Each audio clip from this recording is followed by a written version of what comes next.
cara óbvio para a mulher é o cara que acha que de fato a mulher quer presente o tempo inteiro, dinheiro o tempo todo, né? Que ele leve para ela para hotéis 5 estrelas e viagens caras o tempo inteiro.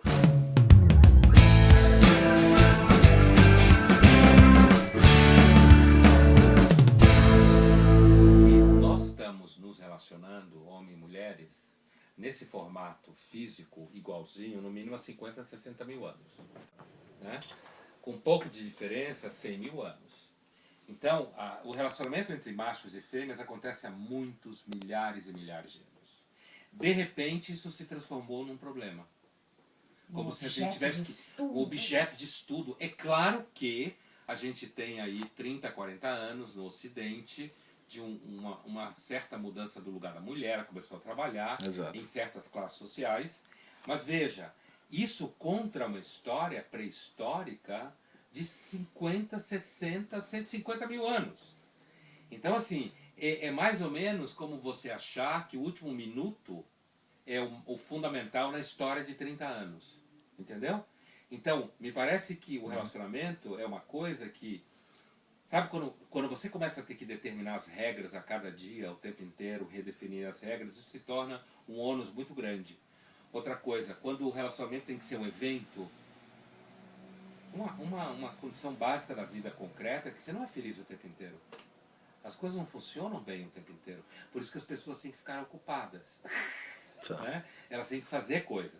Então, quando tem essa história muito focada no casal, muito preocupada com o casal o tempo inteiro, tem um texto do Nelson, aliás, muito bom, que saiu agora de novo, estava esgotado. Ele assinou uma coluna em 1949, durante 8, 9 meses, muito curta, chamada Mirna Responde. Sim. Né? Teve até uma peça de teatro em cartaz há pouco.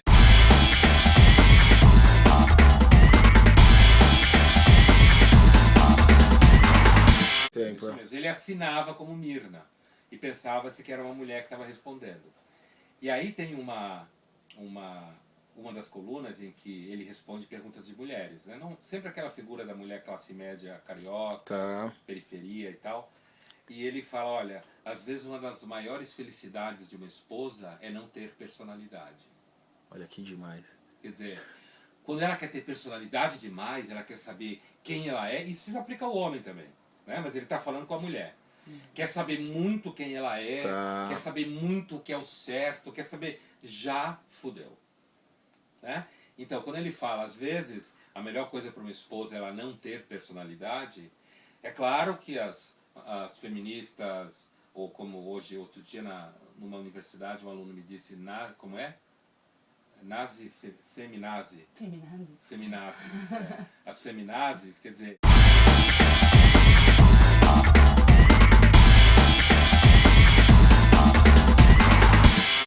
Quando essas radicais ouvem uma coisa dessa, ela acha que o Nelson está dizendo que a mulher não tem que existir. É óbvio que ele não está falando isso. Ele está dizendo que às vezes você não ficar muito preocupada ou preocupado com quem você é, na realidade é um ganho. Porque isso é uma coisa muito velha na filosofia. Santo Agostinho, que é o filósofo que morreu em 430 depois de Cristo,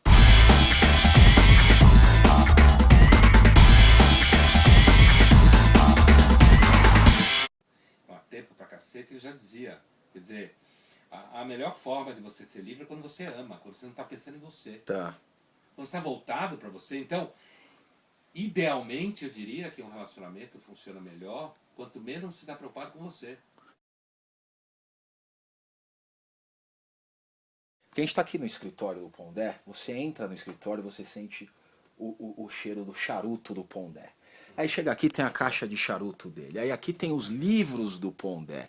Né? O Pondé é um homem de rituais. E os seus rituais te dão autoridade. Uma autoridade, enfim, que você se faz respeitar pela sua esposa, pelos seus filhos, no seu ambiente de trabalho. E eu acredito que todo homem e toda mulher tem que ter esse tipo de autoridade que parte dos ritos pessoais, né? Em contraponto ao que você estava dizendo, ou seja, o ser humano não tem que ficar o tempo todo se investigando.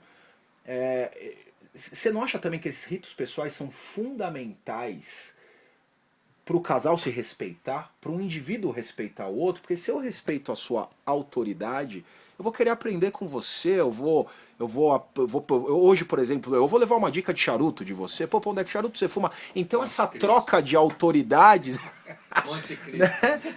Boa, já deu a dica. E a gente vai aprendendo e a gente vai se sofisticando mesmo nos nossos 5 sentidos e na nossa intuição e tal. Fala um pouco disso, dessa questão da autoridade no que diz respeito ao rito pessoal mesmo, como isso é importante. Autoridade é uma coisa que você não ganha autoridade na porrada. Isso você ganha poder, né? A autoridade é bem diferente. A autoridade é uma coisa que vai sendo construída como uma reputação. Tá. O Aristóteles dizia que reputação é um conceito público. Honra é pública.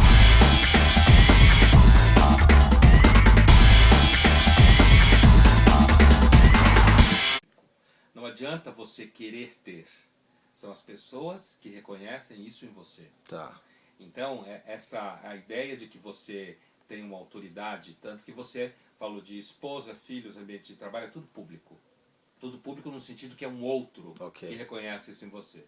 Então, essa enorme preocupação consigo mesmo é uma coisa que as pessoas que convivem com você acabam vendo que você é um chato.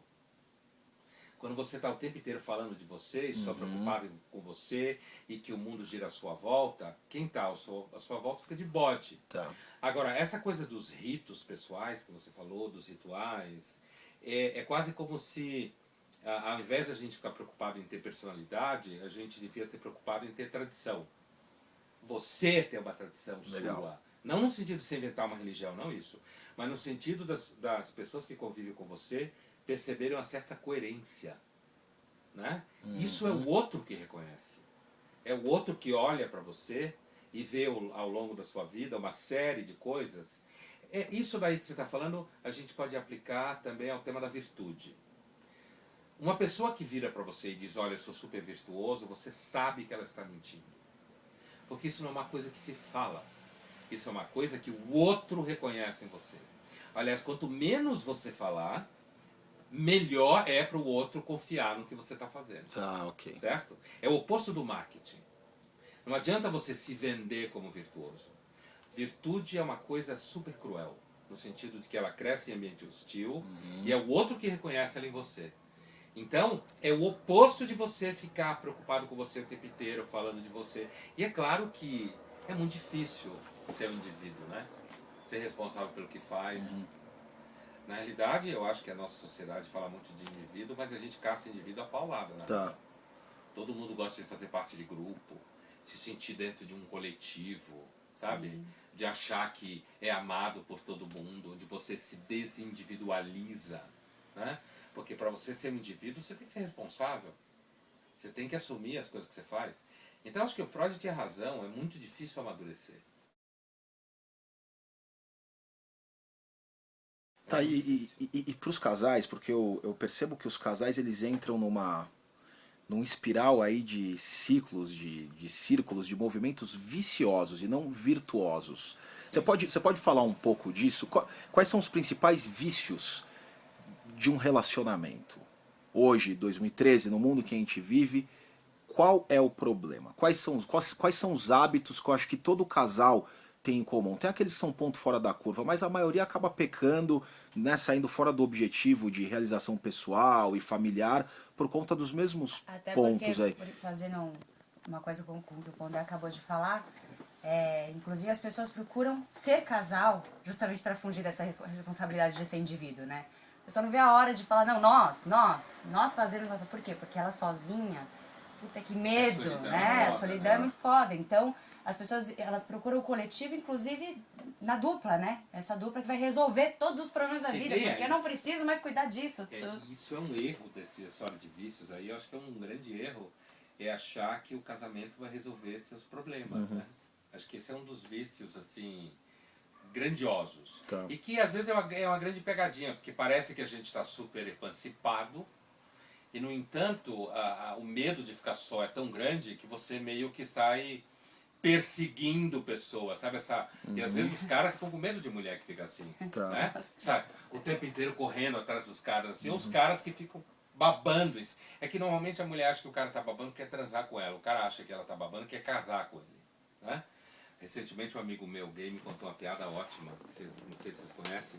É assim, a piada é a seguinte.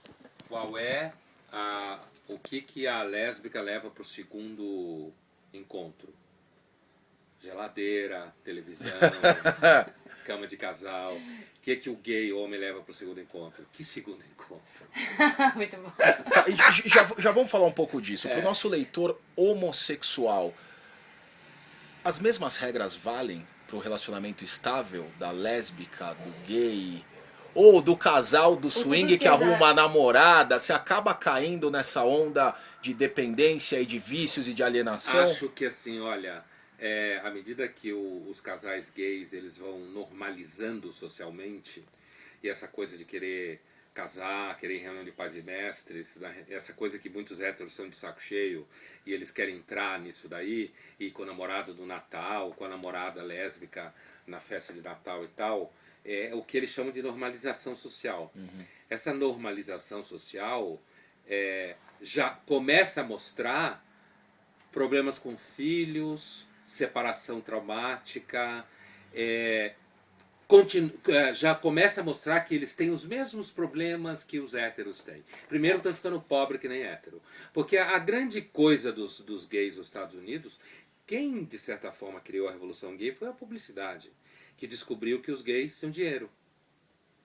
E aí, vamos nesse nicho, né? Vamos nesse nicho. Resultado, eles começaram a ser reconhecidos no trabalho e na família, começaram a casar, porque o homem e a mulher são animais gregários.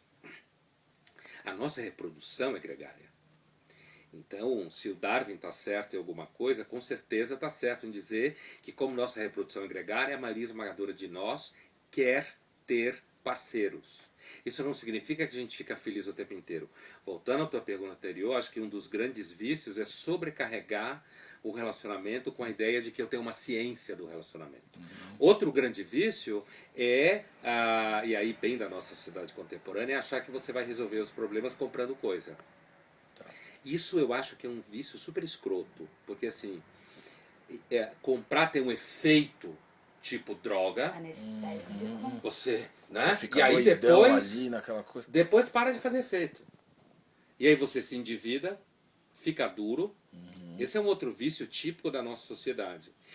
Achar, e eu não tenho nada contra capitalismo, sociedade de mercado, Estados Unidos, mas isso é uma coisa que você tem que tomar cuidado.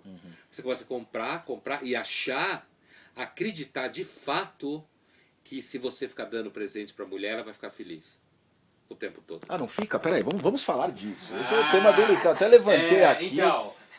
Eu na casa de Pondé, ele me fala que mulher não gosta de ganhar presente. Não, mulher. não disse isso. Pera aí, todo. e se Eu falei explica. o tempo todo. É achar que não precisa dar um beijo nem nada, vai lá dar um Eu presente pra falei ela o que ela tempo fica quieta. todo. Essa ideia de que, de fato, se você ficar dando coisas pra mulher o tempo inteiro, ela vai ficar feliz. Ela vai ficar de bode. E provavelmente vai procurar uma outra pessoa pra usar o presente que você deu. Tá, então vamos pegar esse gancho pra fazer uma rapidinha.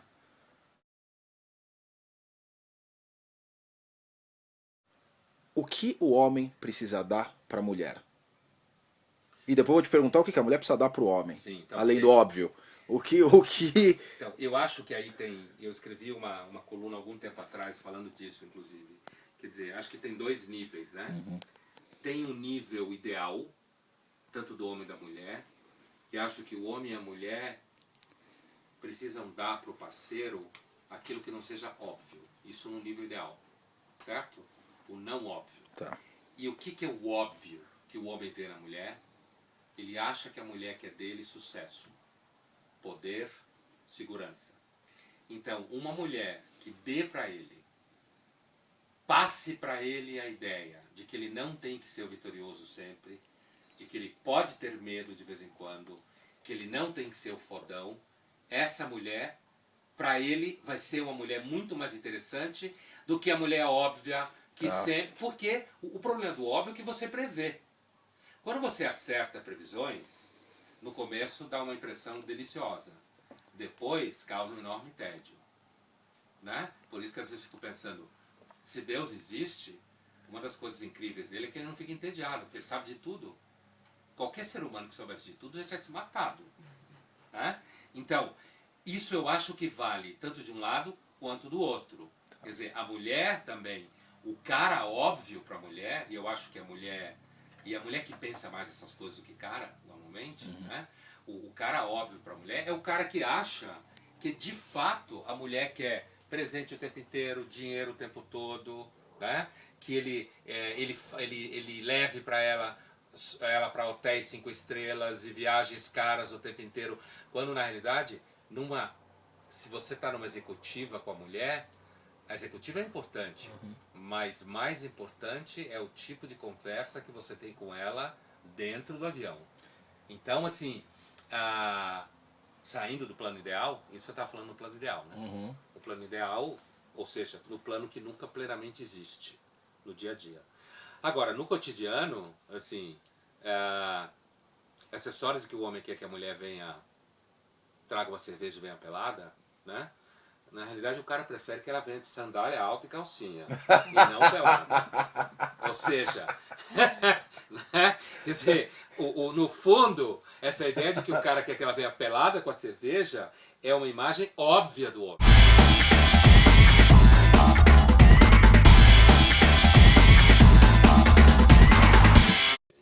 Quando o homem prefere a mulher de sandália alta e calcinha, pode até trazer a cerveja. Ou seja, de novo, me parece o problema do óbvio, né? Essa coisa do óbvio. A outra coisa, do ponto de vista da mulher, é a imagem de que a mulher quer um cara que serve para trocar pneu. Né? A mulher só precisa de um cara para trocar pneu. Tá. Quer dizer, se ela acaba ficando com um cara que só serve para trocar o pneu, ela vai logo desencanar de andar de carro. Porque o cara só serve para trocar pneu. Então me parece que o homem e a mulher sofrem com a obviedade do outro.